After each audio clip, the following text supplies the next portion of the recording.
పీరియడ్స్లో ఉన్నప్పుడు వర్కౌట్స్ చేయొచ్చా చెయ్యొద్దా? దీనిపైన ఒక్కొక్కరికి ఒక్కొక్క టైప్ ఆఫ్ ఒపీనియన్ ఉంటుంది.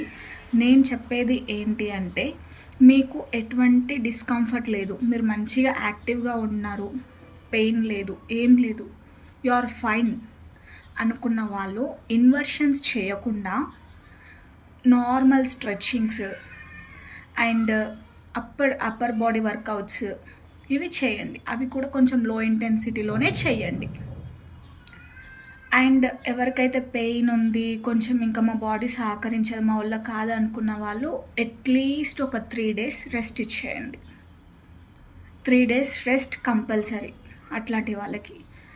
ఎవరైతే యాక్టివ్గా ఉన్నారో లిటిల్ బిట్ చేయండి, మరీ ఎక్కువ కాదు. ఎవరికైతే ఈ పెయిన్ ఉండి కంఫర్టబుల్గా లేదు అనుకున్న వాళ్ళు అసలు చేయకండి. ఆ 3 days జస్ట్ నార్మల్ వాకింగ్ అలా చేయడానికి ట్రై చేయండి.